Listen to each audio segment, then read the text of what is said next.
Marcus Aurelius once said, "You have power over your mind, not outside events. Realize this, and you will find strength." These words, spoken centuries ago, still resonate with a striking clarity today. What if the key to commanding your destiny lies not in chasing external achievements, but in mastering the way you perceive and respond to the world? Stoic philosophy offers us a timeless toolkit for resilience, clarity, and presence qualities that are more relevant than ever in our fast-paced, unpredictable modern lives. In this video, we'll explore how the ancient wisdom of Stoicism can empower you to face today's challenges with unshakable calm and purpose. From cognitive detachment to the art of staying present, these principles aren't just philosophical ideas, they're practical strategies for living a life of intention and control. So, how can you harness this wisdom to shape your own destiny? Let's dive in. Stoicism teaches us that not everything is within our power, but our response always is. This core idea, known as the Dichotomy of Control, is one of the most transformative tools Stoic philosophy offers. It's about recognizing that while we can't control external events like the weather, other people's opinions, or even the outcome of our efforts, we can control how we interpret and react to those events. This shift in focus from what's outside us to what's within us is where true power lies. Epictetus, one of Stoicism's greatest teachers, put it this way: "Some things are within our power while others are not." Within our power are opinion, motivation, desire, and aversion. In a word, whatever is our own doing. By internalizing this, we free ourselves from the endless cycle of worry over things we can't change. Instead, we channel our energy into what we can influence: our thoughts, actions, and attitudes. Imagine you're at work facing a tight deadline. You've done everything in your power to prepare, but unexpected challenges keep arising.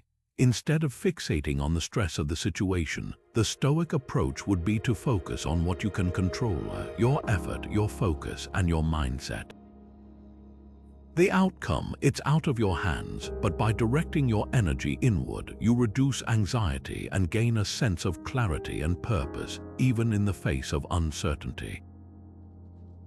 So here's a question for you. What's one area of your life where you could apply this principle? Maybe it's a relationship, a career goal, or even your daily routine. Take a moment to reflect on where you're spending energy on things outside your control, and how shifting that focus inward could bring you greater peace and effectiveness. What if every obstacle was a chance to become stronger? Stoicism doesn't just tolerate adversity, it embraces it. The Stoics believed that challenges are not something to avoid or resent, but rather, they are the very tools that shape us into stronger, wiser versions of ourselves. Seneca, one of Stoicism's most eloquent voices, once wrote, "Difficulties strengthen the mind as labor does the body." Think about that for a moment. Just as lifting weights builds physical strength, facing hardships builds mental and emotional resilience. Marcus Aurelius, the philosopher king, is a perfect example of this principle in action. Despite ruling an empire, he faced immense personal struggles, grief, betrayal, and constant political turmoil. Yet, in his private writings, he consistently reframed these challenges as opportunities. He saw adversity not as a curse but as a teacher. By choosing to view his struggles through this lens, he cultivated a mindset of unshakable calm and purpose, even in the most trying times. So, how does this apply to you? Consider a recent challenge you faced. Maybe it was a setback at work, a difficult conversation, or even a personal loss. Instead of seeing it as a roadblock, try viewing it as a stepping stone. What did it teach you about yourself? How did it push you to grow? This shift in perspective doesn't erase the pain, but it transforms it into something meaningful. Adversity, then, becomes less about what happens to us and more about how we respond. It's not the obstacle itself that defines us, but the way we rise to meet it. And this is where Stoicism offers us a profound truth. The greatest growth often comes from the hardest moments. So, the next time life throws you a curveball, ask yourself, what can I learn from this? How can this make me stronger? Because in the end, it's not about avoiding the storm, but learning to dance in the rain. Resilience isn't inherited, it's cultivated through deliberate practice. The Stoics understood this deeply, and their teachings offer a roadmap for building the kind of mental toughness that allows us to thrive, even in the face of chaos. Resilience, in their view, isn't about avoiding pain or pretending everything is fine. It's about developing the ability to endure, adapt, and grow stronger through life's inevitable challenges. Marcus Aurelius, in his Meditations, wrote, "The impediment to action advances action. What stands in the way becomes the way." This powerful idea shifts our perspective on obstacles. Instead of seeing them as barriers, we're encouraged to see them as opportunities to practice resilience. Every hardship, every setback becomes a training ground for the mind. But how do we actually build this resilience? The Stoic approach is both simple and profound. It starts with daily practice. Just as an athlete trains their body, we must train our minds. This means consciously choosing how we respond to stress, disappointment, and fear. It's about pausing in the moment, taking a breath, and asking ourselves, how can I approach this with calm and clarity? Consider a modern scenario. Imagine you're in a high-pressure meeting and tensions are rising. Someone criticizes your work and it feels personal. The instinct might be to react defensively or let frustration take over. But a Stoic would pause and remind themselves that their peace of mind isn't determined by external opinions. They'd focus on what they can control, their response, and choose to engage with composure and purpose. Over time, this kind of deliberate practice strengthens the mental muscles needed to stay steady, no matter what life throws at you. So, here's a question to reflect on. What's one small way you can practice resilience today? Maybe it's taking a moment to pause before reacting to a stressful email, or choosing to see a difficult situation as a chance to grow. These small, intentional acts add up, building the kind of inner strength that allows you to face life's storms with unshakable calm. Resilience, after all, isn't about being unbreakable, it's about learning how to bend without losing yourself in the process. What if you could observe your emotions without being ruled by them? This is the essence of cognitive detachment, a cornerstone of Stoic philosophy. It's not about suppressing or ignoring your feelings. It's about creating a healthy distance between yourself and your reactions. By stepping back, you gain the clarity to respond thoughtfully rather than react impulsively. The Stoics believed that emotions, while natural, often cloud our judgment when we let them take control. Detachment, then, becomes a tool for reclaiming that control.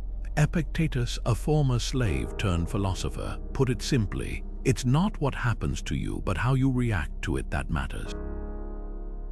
This idea reminds us that external events don't have inherent power over us. It's our interpretation of them that shapes our experience. Imagine someone criticizes your work. Your immediate reaction might be frustration or defensiveness, but with cognitive detachment, you pause. You recognize the criticism as an external event, separate from your worth or abilities. Instead of letting it sting, you ask, is there truth here to learn from, or is this simply someone else's perspective? This practice isn't just theoretical, it's deeply practical. Think about a time when you felt overwhelmed by anger or anxiety. Maybe it was during a heated argument or when facing a sudden setback. In those moments, emotions can feel all-consuming. But what if you could observe them as if they were passing clouds in the sky, present but not permanent? This shift in perspective allows you to respond with intention rather than being swept away by the storm. Here's a simple way to start practicing cognitive detachment. The next time you feel a strong emotion, take a moment to name it. Are you feeling anger, sadness, or fear? Acknowledge it without judgment, then ask yourself, what's triggering this? Is it within my control? By creating this mental space, you're not denying your emotions, you're mastering them. So how can you apply this in your daily life? Maybe it's during a difficult conversation, or when you're feeling stressed about a situation you can't change. The goal isn't to become emotionless, but to ensure your emotions serve you rather than control you. What's one situation where practicing cognitive detachment could help you find clarity and peace? The past is gone and the future is uncertain, only the present is yours to command. This simple yet profound truth lies at the heart of Stoic philosophy. The Stoics understood that dwelling on what's already happened or worrying about what's yet to come only robs us of the power we have right now. The power to act, to choose, and to live fully in the moment. Mindfulness, a concept often associated with modern practices, shares a deep connection with Stoicism. Both teach us to anchor ourselves in the present where life truly unfolds. Seneca, one of Stoicism's most insightful voices, once wrote, "Life is long if you know how to use it." But here's the catch: time is fleeting. It's only by focusing on the here and now that we can truly make the most of it. Think about how often we get caught up in regrets about the past or anxieties about the future. Maybe you've replayed a conversation over and over, wishing you'd said something differently. Or perhaps you've spent hours worrying about a presentation that's still days away. The Stoic response to this: acknowledge those thoughts, but don't let them consume you. The past can't be changed and the future isn't guaranteed. What is guaranteed is this moment right here, right now. Let's take a modern example. Imagine you're feeling overwhelmed by a mountain of tasks at work. Your mind races with thoughts about deadlines, meetings, and everything that could go wrong. The Stoic approach would be to pause, take a deep breath, and focus on the single task in front of you. By narrowing your attention to the present, you reduce anxiety and increase your effectiveness.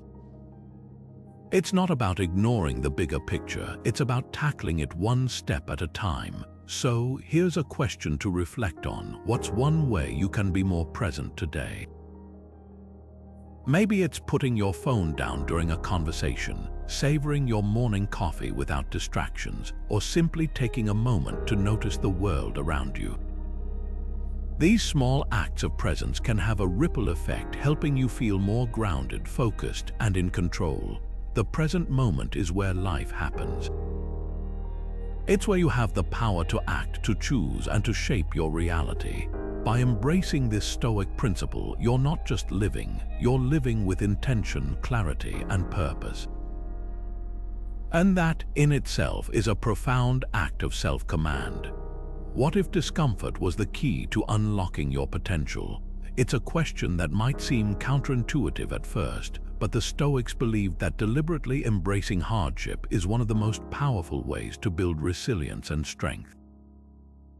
This practice, known as voluntary discomfort, isn't about seeking pain for its own sake. It's about training yourself to handle life's inevitable challenges with grace and confidence. Musonius Rufus, a lesser-known but deeply insightful Stoic philosopher, put it this way: how can someone who has never endured hardship be strong? For it is endurance that strengthens the soul, just as exercise strengthens the body. This idea cuts to the heart of Stoic philosophy. By willingly stepping into discomfort, we prepare ourselves for the unexpected trials life will throw our way. It's not about avoiding difficulty, but about becoming so familiar with it that it no longer holds power over us. Think about it like this: if you've never run a mile, sprinting to catch a bus will leave you breathless and exhausted. But if you've trained your body through regular exercise, that same sprint feels manageable, even easy. Voluntary discomfort works the same way for the mind. By intentionally putting yourself in situations that test your limits, whether it's fasting, taking cold showers, or waking up earlier than usual, you're building the mental and emotional endurance needed to face bigger challenges with ease. Here's a modern example. Imagine starting your day with a cold shower. At first, it's uncomfortable, maybe even unpleasant, but over time, you begin to notice something remarkable. That initial discomfort becomes a reminder of your own strength. You realize you can handle more than you thought, and that confidence spills over into other areas of your life. Suddenly, a stressful workday or a difficult conversation feels less daunting because you've already proven to yourself that you can endure and thrive in the face of discomfort. So here's a challenge for you. What's one small act of voluntary discomfort you could try this week? Maybe it's skipping your usual morning coffee, taking a cold shower, or spending an evening without your phone. The goal isn't to punish yourself, it's to remind yourself of your own resilience. By stepping into discomfort, even in small ways, you're not just preparing for life's challenges, you're proving to yourself that you're stronger than you think. And that, in itself, is a powerful act of self-command. True freedom comes from mastering your desires, not indulging them. This might sound counterintuitive in a world that often equates happiness with having more possessions, more experiences, more distractions. But the Stoics saw it differently. They believed that unchecked desires are like chains, binding us to external things and leaving us vulnerable to disappointment and dissatisfaction. By learning to moderate our wants, we reclaim our inner peace and autonomy. Epictetus, who lived a life of simplicity despite his profound influence, warned, "Wealth consists not in having great possessions, but in having few wants." This idea cuts to the heart of Stoic philosophy. True abundance isn't about accumulating more, but about needing less. It's not a call to reject all pleasures, but to approach them with awareness and restraint. When we're no longer driven by endless cravings, we find a deeper, more lasting sense of contentment. Consider the modern habit of scrolling through social media. It's easy to lose hours chasing the fleeting dopamine hits of likes and notifications. But what if you chose to set limits on your screen time? Instead of letting the algorithm dictate your attention, you could redirect that energy towards something more meaningful, reading a book, connecting with a friend, or simply sitting in quiet reflection. This small act of moderation isn't just about saving time. It's about reclaiming your focus and aligning your actions with your values. The Stoic approach to desire isn't about deprivation, it's about discernment. It's asking yourself, does this add value to my life, or is it just a distraction? Does this bring me closer to my goals or further away? By reflecting on these questions, you start to untangle yourself from the endless cycle of wanting and find freedom in the space between desire and action. So here's a challenge for you. What's one desire you can moderate this week? Maybe it's cutting back on unnecessary purchases, reducing time spent on social media, or even resisting the urge to overindulge in something you enjoy. The goal isn't to eliminate all pleasure. It's to ensure that your desires serve you rather than the other way around. By mastering your desires, you're not just practicing Stoic wisdom, you're taking a powerful step toward true freedom and inner peace. What if acceptance was the first step toward peace? At first glance, acceptance might seem like giving up or resigning yourself to circumstances. But in Stoic philosophy, acceptance is anything but passive. It's an active choice to stop resisting what's beyond your control.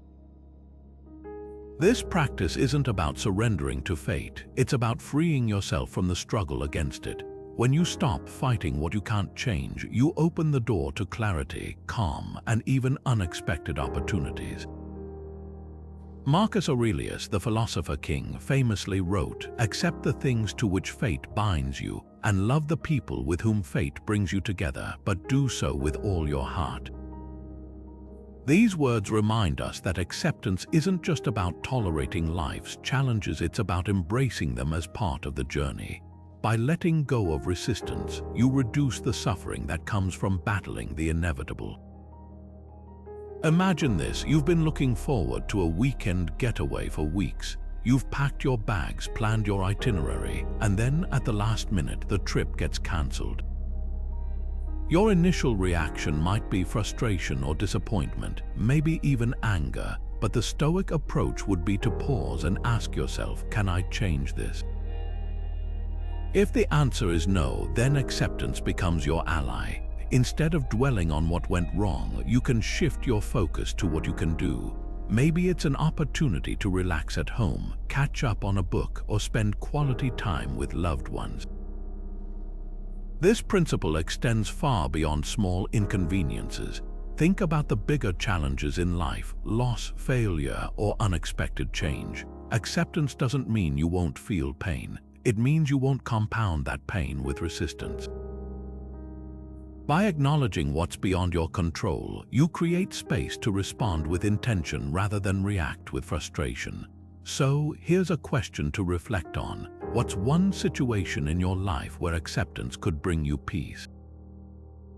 Maybe it's a missed opportunity, a difficult conversation, or even a personal limitation.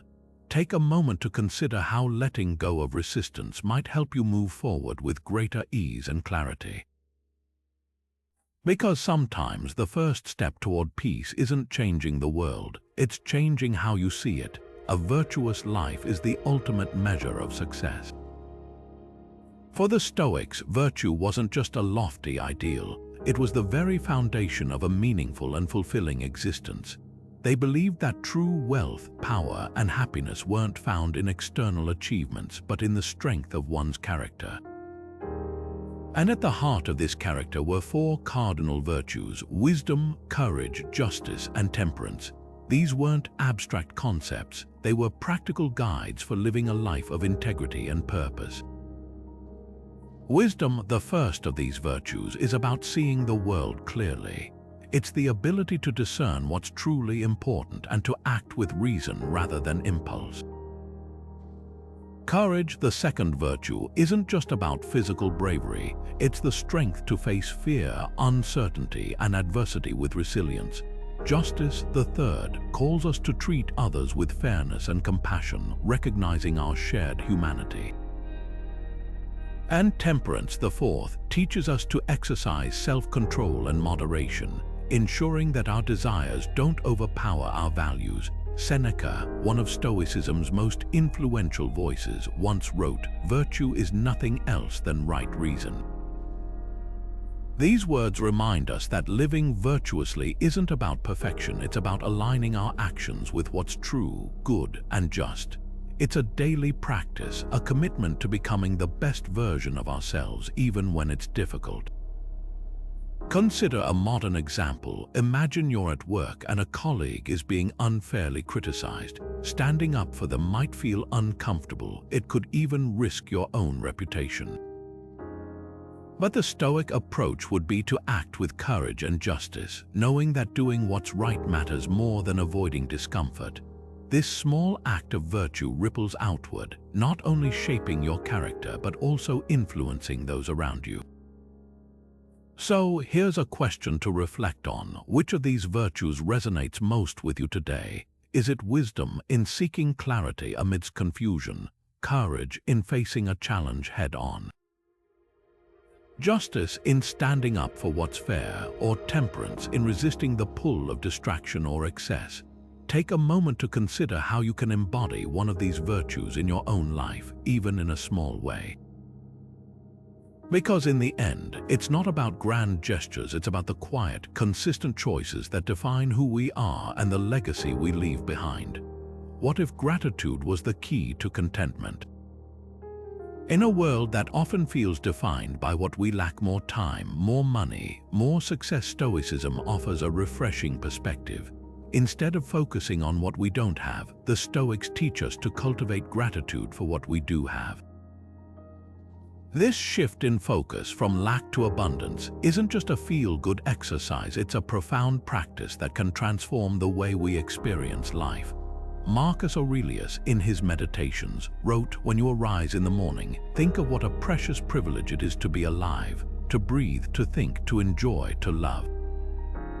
These words remind us that even the simplest aspects of life are gifts worth appreciating. Gratitude, in the Stoic sense, isn't about ignoring challenges or pretending everything is perfect. It's about recognizing the value in what's already here, even amidst life's imperfections. Think about it this way. When we're constantly chasing the next big thing, a promotion, a new car, a perfect relationship, we're often left feeling empty, no matter how much we achieve. But when we pause to appreciate what's already in our lives, we tap into a deeper sense of fulfillment. Gratitude reframes our perspective, helping us see that abundance isn't about having more, it's about noticing more. So, how can we put this into practice? One simple yet powerful tool is keeping a gratitude journal. Each day, take a few moments to write down 3 things you're grateful for. They don't have to be grand or life-changing. It could be the warmth of your morning coffee, a kind word from a friend, or even the quiet stillness of the evening. Over time, this practice trains your mind to seek out and appreciate the good, even in the midst of challenges. Here's a question to reflect on. What are 3 things you're grateful for today? Maybe it's the support of a loved one, the beauty of nature, or even the opportunity to learn and grow. By taking a moment to acknowledge these blessings, you're not just practicing gratitude, you're cultivating a mindset of abundance and contentment. And in doing so, you're aligning yourself with one of Stoicism's most transformative teachings, that true wealth lies not in what we acquire, but in what we appreciate. Death is not to be feared but understood. This might sound unsettling at first, but the Stoics believed that confronting the reality of mortality is one of the most empowering steps we can take. Rather than avoiding the topic, they saw death as a teacher, a reminder to live with intention, clarity, and purpose. By embracing the inevitability of our own end, we free ourselves to truly appreciate the time we have. Seneca, one of Stoicism's most profound thinkers, wrote, "It is not that we have a short time to live, but that we waste a lot of it." These words cut to the core of the Stoic view on death. It's not about the length of our lives, but the depth with which we live them. When we accept that our time is finite, we're more likely to prioritize what truly matters, our relationships, our values, and the legacy we leave behind. Take Socrates as an example. Faced with a death sentence, he remained calm and composed, choosing to drink the hemlock rather than flee. His acceptance wasn't born of resignation, but of a deep understanding that how we face death reflects how we've lived. For Socrates, dying with integrity was the ultimate expression of his philosophy. His calm resolve wasn't just about courage, it was about living and dying in alignment with his principles. So, how does this apply to us today? It's not about dwelling morbidly on death, but using its inevitability as a lens to focus our lives. When we recognize that our time is limited, we're more likely to act with urgency and clarity. We stop procrastinating on what matters. We forgive more quickly, love more deeply, and take risks that align with our values. Here's a question to reflect on. If today were your last day, would you be satisfied with how you've lived? Not in a dramatic or fearful way, but as a gentle nudge to reassess your priorities. What would you do differently? What would you cherish more? By asking these questions, you're not just preparing for death, you're enriching the life you're living right now. Because in the end, it's not about how long we live, but how well we live with the time we're given. What if self-discipline was the gateway to true freedom? At first, that might sound like a contradiction. After all, discipline often feels restrictive, like saying no to what we want in the moment for some distant, uncertain reward. But the Stoics saw it differently. For them, self-discipline wasn't about limiting freedom, it was about creating it. By mastering our impulses and aligning our actions with our values, we free ourselves from the chaos of unchecked desires and distractions. Epictetus, the Stoic philosopher who knew firsthand the struggles of self-mastery, put it this way: "No man is free who is not master of himself." These words remind us that freedom isn't about doing whatever we want, whenever we want. It's about having the strength to choose what's right, even when it's hard. When we cultivate self-discipline, we're not just building habits, we're building character. We're reclaiming control over our lives, one deliberate choice at a time. Think about a modern example: maintaining a consistent morning routine. It's easy to hit snooze, scroll through your phone, or skip your workout. But when you commit to a disciplined start, whether it's meditation, exercise, or simply planning your day, you set the tone for everything that follows. You're not just managing your time, you're reinforcing your ability to act with intention and purpose. Over time, this small act of discipline becomes a source of strength, helping you navigate challenges with clarity and confidence. So, here's a question to reflect on. What's one area of your life where you could strengthen your self-discipline? Maybe it's resisting the urge to procrastinate, cutting back on distractions, or sticking to a goal you've been putting off. Start small, but start intentionally, because every act of discipline, no matter how minor it seems, is a step toward greater freedom, not just from external pressures, but from the inner chaos that holds us back.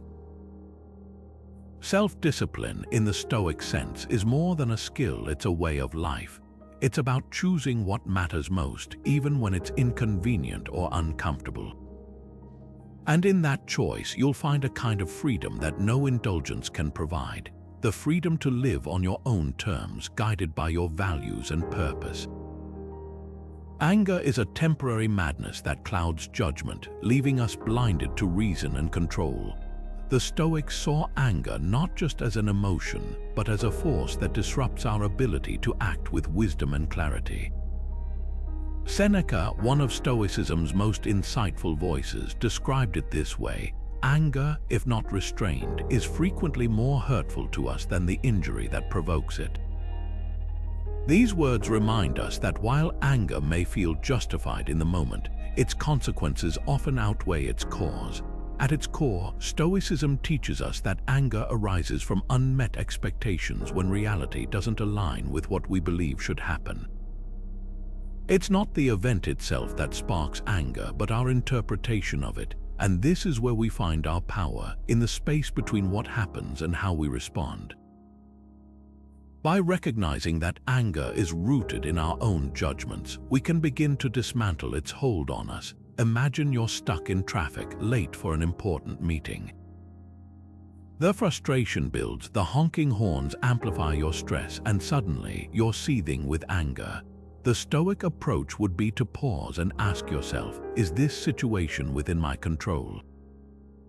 If the answer is no, which in this case it is, then anger serves no purpose. Instead, you could use that moment to focus on what you can control: your breathing, your mindset, and how you choose to spend the time you have. But what about more personal conflicts, like a heated argument with a friend or colleague? Here, too, the Stoic principles apply. When tensions rise, take a step back. Breathe deeply. Remind yourself that the other person's words or actions don't define your worth or dictate your response. By choosing to respond with calm rather than react with anger, you not only diffuse the situation but also demonstrate strength and self-mastery. So here's a question to reflect on. Think about the last time you felt angry. What triggered it? Was it an unmet expectation, a perceived injustice, or something else entirely? Now, imagine how you might respond differently next time, using the Stoic tools of pause, perspective, and self-control. Because in the end, managing anger isn't about suppressing it. It's about understanding it and reclaiming your power to choose how you respond. What if silence was the key to understanding yourself? In a world that's constantly buzzing with noise, emails, notifications, conversations, and endless distractions, finding moments of quiet can feel almost revolutionary. Yet, the Stoics understood that silence and solitude aren't just luxuries. They're essential tools for clarity, reflection, and self-discovery. By stepping away from the chaos, even briefly, we create space to reconnect with our inner selves and rediscover what truly matters. Marcus Aurelius, the philosopher-emperor who spent much of his life leading an empire, still made time for solitude. He wrote, "Nowhere can man find a quieter or more untroubled retreat than in his own soul." These words remind us that true peace isn't found in external circumstances, it's cultivated within. Silence, then, becomes a gateway to that inner sanctuary, a place where we can untangle our thoughts, examine our values, and realign with our purpose. But how does this apply to our modern lives? Think about how often we're plugged in, scrolling through social media, watching videos, or multitasking at work. Even when we're alone, we're rarely truly with ourselves. The Stoic practice of seeking solitude isn't about isolating ourselves from the world. It's about creating intentional moments of stillness to reflect and recharge. One practical way to embrace this is through a digital detox. Even a short break from screens can have a profound impact. Try setting aside an hour or even just 10 minutes to sit in silence, free from distractions. Use that time to breathe deeply, observe your thoughts, and tune into your inner world. You might be surprised at the clarity and calm that emerge when you give yourself permission to simply be. So here's a challenge for you. Can you carve out 10 minutes of silence today? It doesn't have to be elaborate. Just find a quiet corner, close your eyes, and let your mind settle. Notice what arises. Are there thoughts or feelings you've been ignoring? Are there decisions or priorities that need your attention? In the stillness, you might just find the answers you've been searching for.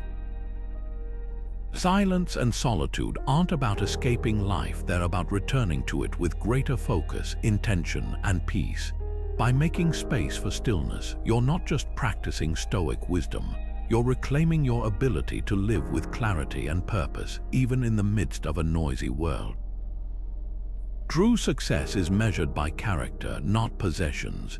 In a world that often equates achievement with titles, wealth, and status, Stoicism offers a radically different perspective.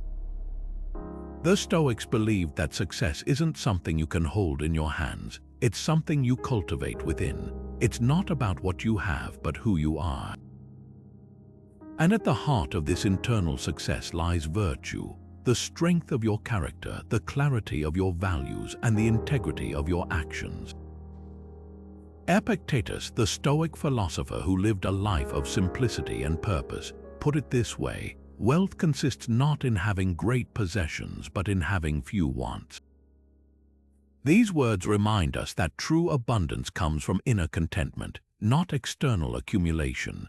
For the Stoics, success wasn't about climbing the social ladder or amassing material wealth. It was about living in alignment with wisdom, courage, justice, and temperance. These virtues, they believed, were the true markers of a life well lived. Consider a modern example. Imagine two people.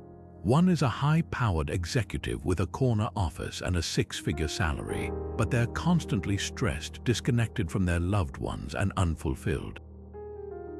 The other is someone who lives modestly, prioritizes meaningful relationships, and finds joy in simple, everyday moments. From a Stoic perspective, the second person might be far more successful, not because of what they own, but because of how they live. This isn't to say that ambition or achievement is inherently wrong. The Stoics recognized that external goals have their place, but they also warned against letting those goals define your worth or dictate your happiness. Success, in the Stoic sense, is about mastering your inner world, your thoughts, your values, your responses, so that no matter what happens externally, you remain grounded and fulfilled. So here's a question to reflect on. How do you define success? Is it tied to external markers like money or status? Or is it rooted in something deeper, like your relationships, your values, or the impact you have on others? Take a moment to consider what truly matters to you, because in the end, success isn't about what the world sees, it's about who you become in the process. What if preparing for the worst could make you fearless? It sounds counterintuitive, but the Stoics believed that imagining worst-case scenarios is one of the most powerful tools for reducing fear and cultivating resilience. This practice, known as negative visualization, isn't about dwelling on pessimism, it's about preparing for life's uncertainties with clarity and courage. By confronting what we fear most, we strip it of its power to paralyze us, and in doing so, we often find that the worst isn't as frightening as we imagined. Seneca, one of Stoicism's most eloquent voices, wrote, "What is quite unlooked for is more crushing in its effect, and unexpectedness adds to the weight of a disaster." This is a reason for ensuring that nothing ever takes us by surprise. These words capture the essence of negative visualization. By anticipating challenges, we're better equipped to face them. It's not about expecting the worst to happen, but about being ready if it does. Think about a modern example. Imagine you're worried about losing your job. The fear of unemployment can feel overwhelming, but what if you took a moment to visualize that scenario? What would you do next? How would you adapt? By walking through the steps, updating your resume, networking, or even exploring new career paths, you transform fear into action.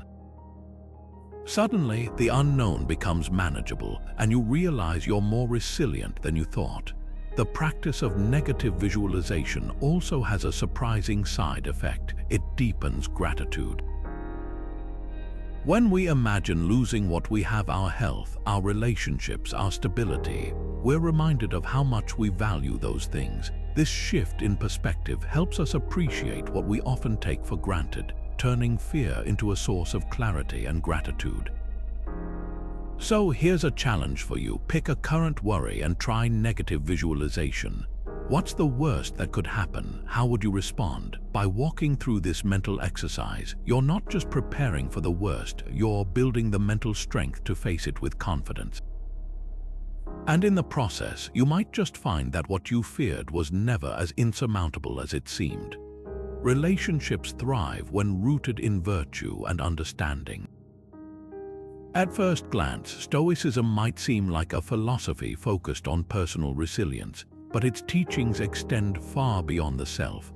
The Stoics believed that how we interact with others, how we love, listen, and resolve conflicts is a reflection of our inner character. For them, relationships weren't just social obligations, they were opportunities to practice wisdom, empathy, and mutual respect. Marcus Aurelius, the philosopher emperor, once wrote, "What injures the hive injures the bee." This simple yet profound metaphor reminds us that our connections with others are deeply intertwined with our own well-being. When we treat others with kindness and fairness, we're not just benefiting them, we're nurturing a sense of harmony that ripples back to us. The Stoic approach to relationships isn't about perfection or avoiding disagreements. It's about navigating them with grace and integrity. So, how does this play out in real life? Imagine you're in a disagreement with a close friend. Emotions are running high, and it feels like the conversation is going in circles. The Stoic approach would be to pause and ask yourself, what's within my control here? You can't control how your friend feels or what they say, but you can control how you respond. By choosing to listen with empathy, speak with honesty, and act with fairness, you create space for understanding to emerge. It's not about winning the argument, it's about preserving the relationship. This principle applies to all kinds of relationships, romantic partnerships, family dynamics, even professional connections. The Stoic emphasis on virtue encourages us to focus on what truly matters: mutual respect, trust, and shared growth. It's about seeing others not as obstacles or sources of conflict, but as fellow travelers on the journey of life, each with their own struggles and strengths. Here's a question to reflect on. Think about a key relationship in your life. How could you approach it with more empathy and understanding? Maybe it's a family member you've had a strained relationship with, or a colleague you've struggled to connect with. Take a moment to consider how you can bring more patience, kindness, and wisdom to that connection. Because in the end, the quality of our relationships often determines the quality of our lives, and Stoicism offers us the tools to nurture them with intention and care. What if reason was your greatest ally in life? For the Stoics, reason wasn't just a tool, it was the foundation of wisdom, the guiding light that helps us navigate life's complexities with clarity and purpose. In a world often driven by emotion and impulse, Stoicism teaches us to lean on the steady hand of rational thought, ensuring our actions align with our values and long-term goals. Epictetus, the Stoic philosopher who emphasized the power of self-mastery, put it this way: "It is the power of the mind to be unconquerable." These words remind us that reason isn't just about solving problems, it's about cultivating an unshakable inner strength. When we approach life with reason, we're not swayed by fleeting emotions or external pressures. Instead, we act with intention, guided by what's true and meaningful. Think about a modern scenario. You're faced with a difficult decision at work. Maybe it's a conflict with a colleague or a high-stakes project that's going off track. Emotions might push you toward frustration or defensiveness, but reason invites you to step back. What's the root of the problem? What's the most effective way to address it? By asking these questions, you shift from reacting to responding, transforming chaos into clarity. This practice extends beyond professional challenges. Imagine you're in a heated argument with a loved one. Instead of letting anger dictate your words, reason helps you pause and ask, what's really at stake here? Are my emotions clouding my judgment? By applying rational thought, you create space for understanding and resolution, even in the most tense moments. So, here's a question to reflect on. What's one decision you're currently facing that could benefit from a more rational approach? Maybe it's a personal goal, a financial choice, or even a relationship dynamic. Take a moment to consider how reason could guide you toward a wiser, more intentional outcome.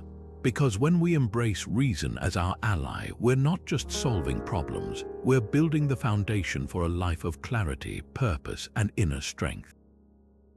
Wealth is a tool, not a measure of worth. The Stoics understood this distinction deeply, seeing material possessions not as inherently good or bad, but as indifferent to true happiness. They believed that while wealth could provide comfort and opportunities, it could never be the source of lasting fulfillment. Instead, they emphasized cultivating inner wealth qualities like wisdom, resilience, and contentment that no external circumstances could take away. Seneca, one of Stoicism's most profound voices, warned of the dangers of greed, writing, "It is not the man who has too little, but the man who craves more that is poor." This insight cuts to the heart of the Stoic view on wealth. It's not about how much you have, but how much you desire. When we tie our happiness to material possessions, we set ourselves up for endless dissatisfaction. True abundance, then, comes from needing less, not having more. Consider the modern trend of minimalism. Many people are choosing to downsize their lives, shedding excess belongings to focus on what truly matters. This isn't just a practical decision, it's a philosophical one. By letting go of the things that no longer serve them, they're reclaiming their time, energy, and focus. They're practicing Stoic principles in a tangible way, prioritizing inner peace over external clutter. So, here's a question to reflect on. What's your relationship with material wealth? Do you find yourself constantly chasing the next purchase, or do you feel content with what you have? Take a moment to consider how shifting your focus from external possessions to inner growth might change your perspective. Because in the end, true wealth isn't about what you own, it's about who you are and how you choose to live. What if your morning set the tone for your entire day? For the Stoics, how you start your day wasn't just a matter of routine, it was a deliberate act of self-command. They believed that the first moments of waking offered a unique opportunity to ground yourself in purpose and align your actions with your values. This practice, known as morning reflection, wasn't about rushing into the day's demands. It was about creating a foundation of clarity and intention. Marcus Aurelius, the philosopher king, often began his day with reflection, writing in his meditations, "When you arise in the morning, think of what a precious privilege it is to be alive, to breathe, to think, to enjoy, to love." These words remind us that each morning is a chance to reconnect with what truly matters. By starting your day with a moment of stillness, you set the stage for living with intention rather than reacting to whatever comes your way. So, what does morning reflection look like in practice? It doesn't have to be elaborate or time-consuming. One simple yet powerful method is journaling. Take just 5 minutes to write down your thoughts, intentions, or even a single question to guide your day. For example, you might ask yourself, "What's one thing I can do today to align with my values?" Or "How can I approach challenges with calm and clarity?" This small act of reflection helps you start the day with focus and purpose, rather than letting external pressures dictate your mindset. Another modern approach is meditation. Even a few minutes of mindful breathing can help you center yourself and cultivate the inner calm the Stoics valued so deeply. The goal isn't to eliminate all distractions or thoughts, it's to create a space where you can observe them without being ruled by them. This practice of mental stillness is a direct application of Stoic principles, helping you build resilience and clarity before the day's demands pull you in different directions.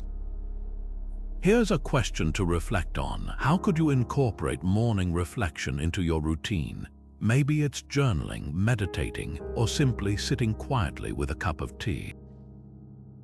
The key is to make it your own, something that helps you start the day with intention rather than inertia. By taking just a few moments each morning to reconnect with your values and purpose, you're not just preparing for the day ahead, you're shaping the kind of life you want to live. Because in the end, the way you begin your day often determines the way you live it. Failure is not the end but a stepping stone to growth. For the Stoics, setbacks weren't reasons to despair, they were opportunities to learn, adapt, and emerge stronger. This perspective might seem counterintuitive, especially in a world that often equates failure with defeat. But Stoicism teaches us that failure isn't something to fear or avoid, it's something to embrace as a teacher. Seneca, the Stoic philosopher known for his wisdom on resilience, once wrote, "Difficulties strengthen the mind as labor does the body." These words remind us that failure, like physical exercise, is a form of training. It's not about the pain or discomfort in the moment, it's about the strength and wisdom you gain in the process.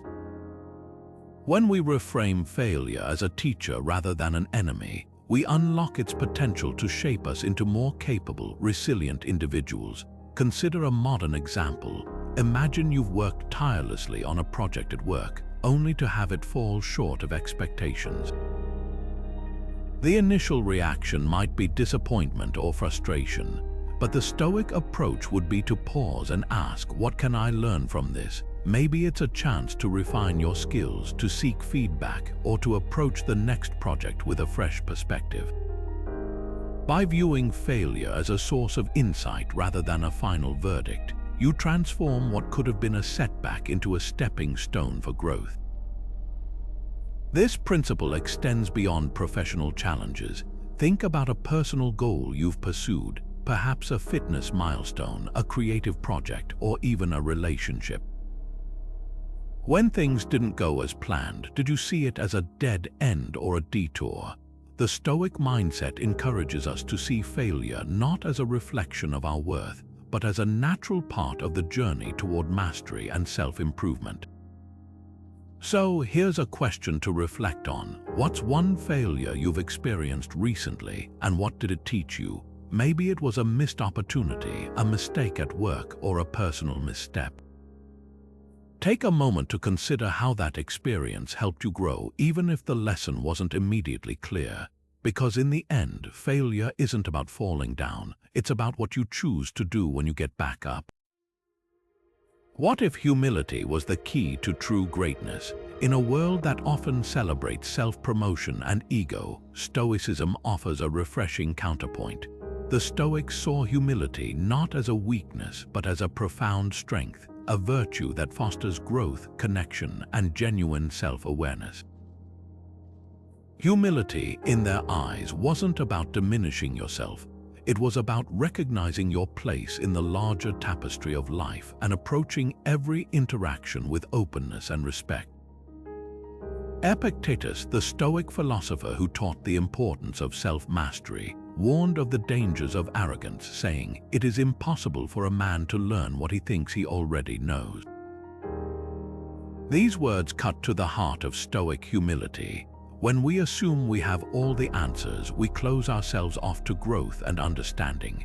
True wisdom begins with admitting what we don't know and staying open to learning from others, even in moments of disagreement or conflict. But how does this play out in real life? Imagine you're at work and a project you've been leading hits a snag. Instead of deflecting blame or doubling down on your approach, you pause and acknowledge the misstep. You seek input from your team, listen to their perspectives, and adapt your strategy. This act of humility doesn't just solve the problem, it strengthens trust and collaboration, creating a space where everyone feels valued and heard. Humility is also a powerful tool for personal growth. When we let go of the need to always be right, we open ourselves to new ideas and experiences. We become better listeners, more empathetic friends, and more effective leaders. It's not about shrinking ourselves, it's about expanding our capacity to connect and grow. So, here's a question to reflect on. Where in your life could you practice humility? Maybe it's in a relationship where you've been holding onto the need to be right, or in a situation where you've hesitated to admit a mistake. Take a moment to consider how embracing humility might shift your perspective and deepen your connections. Because in the end, true greatness isn't about standing above others, it's about standing with them, grounded in humility and mutual respect. The day's end is the perfect time for self-reflection. As the world quiets down and the noise of the day fades, the Stoics saw this moment as an invaluable opportunity to pause, review, and learn. Evening reflection isn't just a way to unwind, it's a deliberate practice of self-awareness and growth. By taking stock of what happened, how you responded, and what you can improve, you transform the day's experiences into lessons that shape your character and guide your actions moving forward. Seneca, one of Stoicism's most profound thinkers, emphasized the importance of this practice, writing, "Assess your day before you sleep. Ask yourself, what did I do well? Where could I improve?" This simple yet powerful habit allows you to close the day with intention rather than simply drifting into sleep. It's not about dwelling on mistakes or patting yourself on the back. It's about cultivating a mindset of continuous improvement and self-mastery. So how can you put this into practice today? One modern approach is journaling. Before bed, take just 5 minutes to write down your thoughts. What went well today? What challenged you? How did you respond to those challenges? By putting your experiences into words, you create clarity and insight, helping you recognize patterns and areas for growth. Another option is a brief meditation where you mentally review the day with curiosity and compassion, free from judgment or self-criticism. Here's a question to consider as you reflect. What's one lesson today taught you? It might be something small, like the value of patience during a busy moment, or something larger, like the importance of setting boundaries. By identifying even one takeaway, you're not just ending the day, you're preparing for a better tomorrow. Evening reflection is more than a Stoic ritual. It's a way to live with greater awareness and purpose. It's a reminder that every day, no matter how ordinary, holds the potential for growth. And when you take the time to reflect, you're not just looking back, you're moving forward one thoughtful step at a time. What if fear was just an illusion waiting to be dispelled? The Stoics believed that fear, like so many of our emotions, is rooted not in reality, but in our perceptions. It's not the thing itself we fear, but our interpretation of it. This understanding is incredibly liberating because it means we have the power to change how we experience fear, not by avoiding it, but by confronting it head-on. Marcus Aurelius, who faced countless challenges as both a leader and a philosopher, once wrote, "If you are distressed by anything external, the pain is not due to the thing itself, but to your estimate of it, and this you have the power to revoke at any moment." These words remind us that fear isn't an unchangeable force, it's a mental construct shaped by our thoughts and judgments. And if fear is a creation of the mind, then it's also something we can dismantle. So, how does this apply to real life? Imagine you're preparing to give a presentation at work. The thought of standing in front of a room full of people makes your heart race and your palms sweat. The Stoic approach wouldn't be to ignore those feelings or try to suppress them. Instead, it would be to examine them. What exactly are you afraid of? Is it the possibility of making a mistake or the judgment of others? By breaking fear down into its components, you strip it of its power. You realize that what you're dreading isn't the act of speaking itself, but the stories you've told yourself about what might go wrong. This principle extends far beyond public speaking. Think about a fear that's holding you back, whether it's fear of failure, rejection, or the unknown. The Stoic mindset encourages us to face it not by running away, but by asking, what's the worst that could happen? Often, the answer isn't as catastrophic as we imagine. And even if it is, we can prepare ourselves to handle it with courage and resilience. Here's a question to reflect on. What's one fear you've been avoiding, and how could you confront it this week? Maybe it's starting a difficult conversation, taking on a new challenge, or simply admitting a mistake. By taking even a small step toward facing that fear, you're not just proving your strength, you're reclaiming your power. Because in the end, fear isn't something to be defeated, it's something to be understood, and in understanding it, we set ourselves free. We are not meant to live in isolation, but in harmony with others. This simple truth lies at the heart of Stoic philosophy, reminding us that our well-being is deeply tied to the well-being of those around us. While Stoicism often emphasizes personal resilience and self-mastery, it also teaches that true fulfillment comes from connection, service, and shared humanity. The Stoics believed that we are all part of a larger whole, and that our actions ripple outward, shaping not only our own lives but the lives of others as well. Epictetus, the Stoic philosopher who understood the power of human connection, once said, "What brings joy to the individual is to share joy with others." This idea highlights the importance of community not just as a source of support, but as a space where we can grow, learn, and contribute. For the Stoics, service to others wasn't an obligation. It was a natural expression of virtue, a way to align our actions with the greater good. In today's world, this principle takes many forms. Think about the act of volunteering, whether it's at a local food bank, a community center, or even mentoring someone in your field. These acts of service aren't just about helping others, they're about strengthening the bonds that connect us. When we give our time, energy, or expertise, we're not just making a difference in someone else's life, we're enriching our own. The Stoic emphasis on community reminds us that our greatest strengths are often found in how we uplift those around us. So, here's a question to reflect on. How can you contribute to your community in a way that aligns with your values and strengths? Maybe it's through volunteering, offering support to a friend in need, or simply being more present in your interactions. Take a moment to consider how even small acts of kindness and connection can create a ripple effect, spreading positivity and purpose far beyond yourself. Because in the end, living a Stoic life isn't just about personal growth.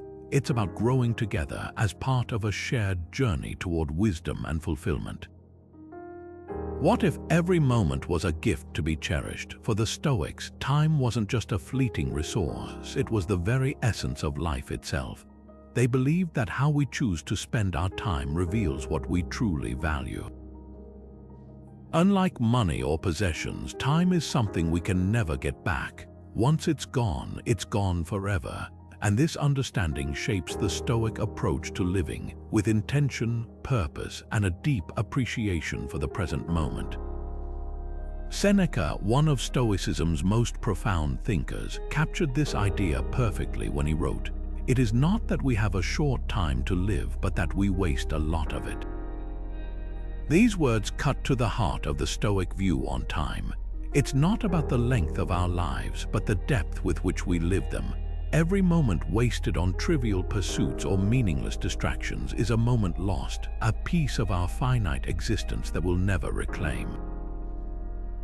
But how do we apply this wisdom in a world that often feels designed to pull us in 100 different directions? Think about a modern scenario. You're scrolling through social media, losing track of time as minutes turn into hours. The Stoic response wouldn't be to condemn this habit outright, but to ask, is this how I want to spend my most precious resource? By shifting our perspective, we can start to prioritize activities that align with our values, whether it's spending time with loved ones, pursuing a passion, or simply being present in the moment.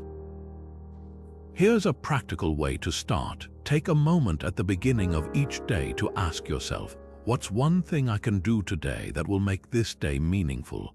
It doesn't have to be grand or life-changing.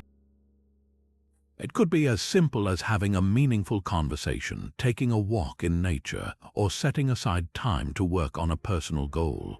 The key is to be intentional, to treat each day as a gift rather than a given. So here's a question to reflect on. How are you spending your time? Are your days filled with activities that bring you closer to your values and goals, or are they slipping away unnoticed? Take a moment to consider how you might reclaim even a small portion of your time for something meaningful. Because in the end, the way we use our time isn't just about productivity, it's about creating a life worth living, one moment at a time. Self-examination is the mirror that reveals our true selves. For the Stoics, this practice wasn't just an occasional exercise, it was a daily discipline, a way to ensure that their actions aligned with their values. By taking the time to reflect on their thoughts, decisions, and behaviors, they cultivated a deeper understanding of themselves and their place in the world. This habit of self-examination isn't about self-criticism or dwelling on mistakes. It's about growth, clarity, and intentional living. Marcus Aurelius, the philosopher-emperor, often turned to self-reflection in his meditations, writing, "You have power over your mind, not outside events. Realize this, and you will find strength." These words remind us that self-examination is a tool for empowerment. When we take a step back to observe our thoughts and actions, we gain the clarity to make wiser choices and respond more effectively to life's challenges. It's not about changing the world around us, it's about mastering the world within us. So, how can we bring this practice into our modern lives? One practical way is through journaling. Set aside a few minutes each week to reflect on your actions, decisions, and interactions.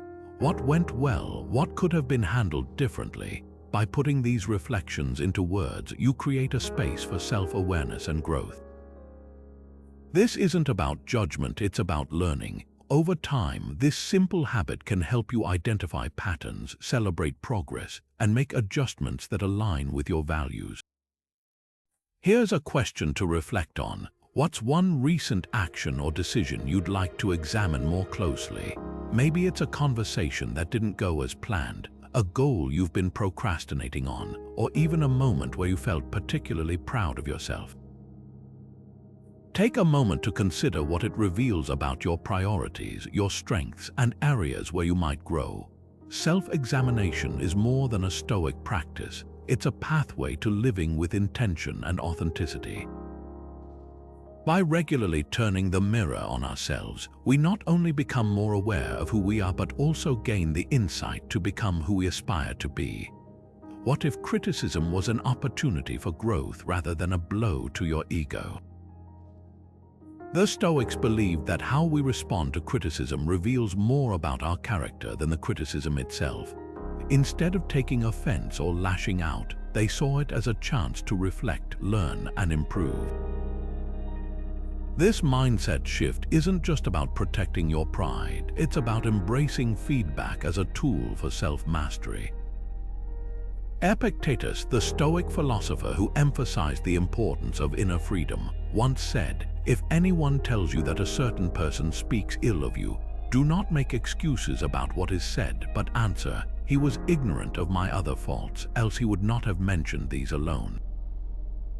This quote is a powerful reminder that criticism often says more about the critic than it does about you. When we detach from the need for approval, we free ourselves from the sting of others' opinions and open the door to genuine growth. So how does this play out in real life? Imagine you've just received negative feedback at work. Your initial reaction might be defensiveness or frustration, but the Stoic approach would be to pause and ask, is there truth in this feedback? Can I use it to improve? By shifting your focus from defending yourself to seeking insight, you transform criticism from a personal attack into a valuable learning opportunity. It's not about agreeing with every critique, but about extracting what's useful and letting go of what's not. This principle applies to all areas of life: personal relationships, creative pursuits, even online interactions. The Stoic mindset encourages us to approach criticism with curiosity rather than fear. It's about asking, what can I learn here, rather than how can I prove them wrong? Here's a question to reflect on. Think about the last time you faced criticism. How did you respond? Did you feel defensive, or were you able to see it as an opportunity for growth? Take a moment to consider how adopting a Stoic approach might change the way you handle feedback moving forward. Because in the end, criticism isn't about tearing you down. It's about helping you rise to a higher version of yourself. Letting go is the path to true freedom. At its core, Stoicism teaches us that our suffering often stems not from the events themselves, but from our attachment to them, whether it's a past regret, a future worry, or even a physical possession. The Stoics believed that by releasing these attachments, we create space for peace, clarity, and a deeper sense of inner freedom. It's not about rejecting what we value, but about understanding that nothing external truly defines us or our happiness. Seneca, one of Stoicism's most insightful voices, once wrote, "We suffer more often in imagination than in reality." This idea reminds us that much of our pain comes from clinging to things we can't control: memories of the past, anxieties about the future, or even the opinions of others. By letting go of these mental burdens, we free ourselves to live more fully in the present moment. Detachment, in the Stoic sense, isn't about indifference. It's about reclaiming our power to choose where we place our energy and attention. Consider a modern example: decluttering your home. It's not just about creating physical space. It's about letting go of items that no longer serve you, whether they're old clothes, unused gadgets, or sentimental objects tied to memories that weigh you down. The act of decluttering becomes a metaphor for emotional release, a way to lighten your mental load and make room for what truly matters. But letting go goes beyond physical possessions.